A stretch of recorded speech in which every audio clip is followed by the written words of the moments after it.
If we got just one big dog OOT mod this year, I would have been happy. But as it turns out, 2024 was an incredibly stacked year for this particular ROM hack scene, because we got at least two. Zelda Time Lost is a big boy Royale with cheese with extra dip style ROM hack that dropped earlier this year. It has been impossible to ignore, and it's a good thing that I finally got to it when I did. Playing through a Zelda ROM hack for these marathons is always risky business because they can be as long as 20 hours and sometimes more. That's a tricky bet when you're trying to put out 25 videos in a single month, but I do it anyway because I just love what they're doing now. Time Lost is in the same league as Indigo as one of my favorite big boy OOT mods. This is a game that is ceaselessly entertaining, very funny, and surprisingly inventive. I didn't do a ton of research before playing this, and somehow I assumed that this was a short 4-hour thing, but no. This is more or less a full-length hack of Ocarina of Time.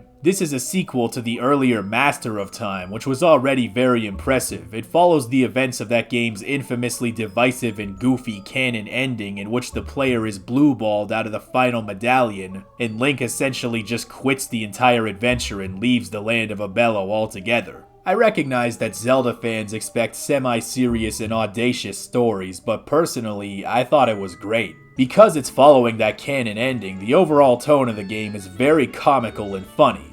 Link has essentially spent the last few years as a NEET, doing absolutely nothing but play ROM hacks while lying in bed eating pizza all day. Turns out this game was the story of my own life. You have the Scarecrow pretending to be Birdie from Conker's Bad Fur Day. Every character has this goofy ass dialogue. Knight the Fairy will interrupt the adventure to say random shit that has nothing to do with the story, which is somehow more helpful than Navi in the actual game. The dialogue is actually one of the things I enjoyed the most about Time Lost. New Zelda games have become less interesting in terms of story and writing in my opinion, but they still dump an assload of dialogue on you at regular intervals, and I just feel myself slowly dying every time it happens. I loved Echoes of Wisdom, but the game really needs to shut its ass up once in a while. It's incredible to see a ROM hack of all things with the same amount of dialogue, except I actually want to read it because it's stupid and funny. There's an arcade where you can enter other video game worlds like Rusty Bucket Bay from Banjo-Kazooie, where it plays the theme from Clanker's Cavern, which is not correct. The Haunted Mansion is home to a bunch of speedrunners, and you can actually find an authentic speedrunner goon cave. You already know it smells crazy in there. And then of course there's the final boss, which I cannot spoil in good conscience, but when you see it, you will know that this is the greatest game ever made. Fan game, official game, whatever. It's the best. I'll admit, however, that it didn't make the greatest first impression. The first dungeon area was kind of ass in my book, but it quickly picks up steam once you get over that hump. As a follow-up to Master of Time, the disparity between the two is a perfect encapsulation of just how far Ocarina modding has come in such a relatively short time. The most dramatic step up from Master of Time is the custom enemies and items. As big as Master of Time was, it was largely by the book in terms of items and enemies, which was pretty standard when it was made. Time Lost does shake things up a little with the Lens of Truth, which is actually a pair of 3D glasses. You have the bunny hood that lets you run really fast, and the skull mask that gives you a big ass Dark Souls armor set.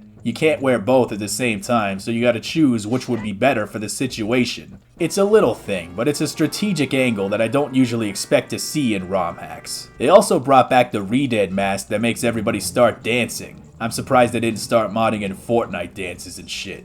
Some maps and areas may look familiar to those who have played last year's incredible Halloween-themed Zelda's Revival, but they've been recontextualized and reworked such that it feels completely new. It's a world that feels expansive, but it's not so maddeningly huge that you'll get lost trying to figure out where to go next, and with the addition of a nice fast travel system, it's easy enough to mentally partition and remember where you have and haven't been. This is a great fit for a game like Zelda, a series that typically relies on relatively inflexible progression blocks. I'm still routinely impressed at the world building in these mods. Nothing feels unnatural or lacks cohesion, it all fits together and there's a ton of variety. You will not be bored by what you see. I'm not going to tell you I never got stuck and looked anything up, but most of the solutions made me feel like a dumb fuck, as though I could have figured it out on my own if I actually applied myself like Mr. White told me to. On top of having a new world to explore and narrative to unfold, the game has also been rebalanced in a number of ways. In the original game, you'd max out your wallet pretty quickly, so there wasn't really that much incentive to hunt for rupees, and there often wasn't a whole lot to spend them on besides items that you could just farm in the first place, so it was often kinda superfluous. In this game, rupees are worth way less. An orange rupee will give you something like 10. That's how bad the inflation is.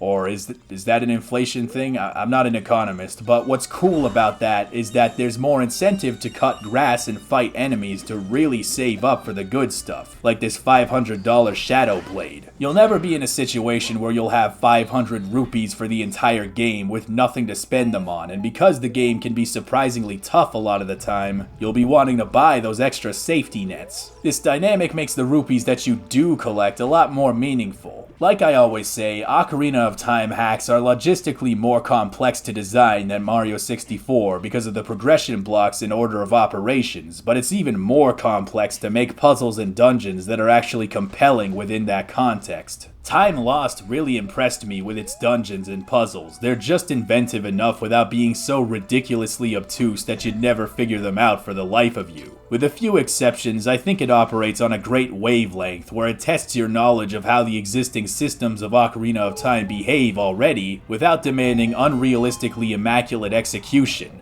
Most of the time. I could say something similar about the game's combat. While it's fundamentally the same as the base game, there are a lot of new enemies and their placement in the game can be very punishing, especially if you're not up to speed on the little tricks of the trade, if you will. There are definitely moments where it'll try to overwhelm you with several fucker bastards at once, like these upgraded Iron Knuckles who can one-shot you from a full health bar and have much faster attack animations. What kind of crack are they giving to these Iron Knuckles? This is getting way out of hand. This is definitely a game that expects you to be an experienced player. If you played OOT as a kid and haven't touched it for 15 years, you're in trouble. The presentation is great, with an often slightly more downtrodden color palette, and Link now has the Nordic Chad beard, which I assume was a deliberate reference. These are ROM hackers we're talking about. There's no Ganondorf soy jack in the game, so I'm just gonna make one right now.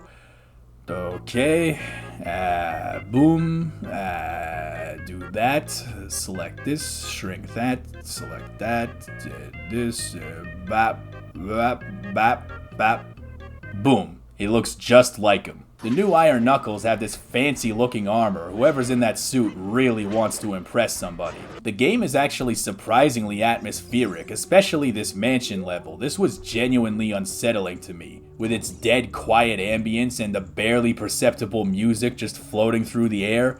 Then there's one room with nothing but the sound of a ticking clock.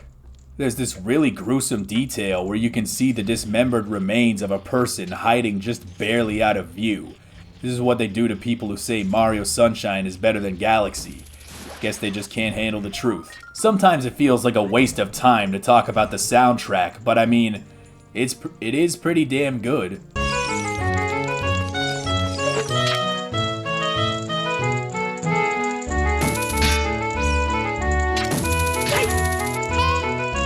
Time Lost is just a great time. It's got a full game's worth of things to see and do. It's got some cheeky bastard writing. It has personality. The difficulty has annoying spikes but is overall manageable. And it's the kind of OOT mod that I dreamed of having 8 years ago. And I'm so glad it came true. If you still haven't gotten around to it yet, you gotta do it.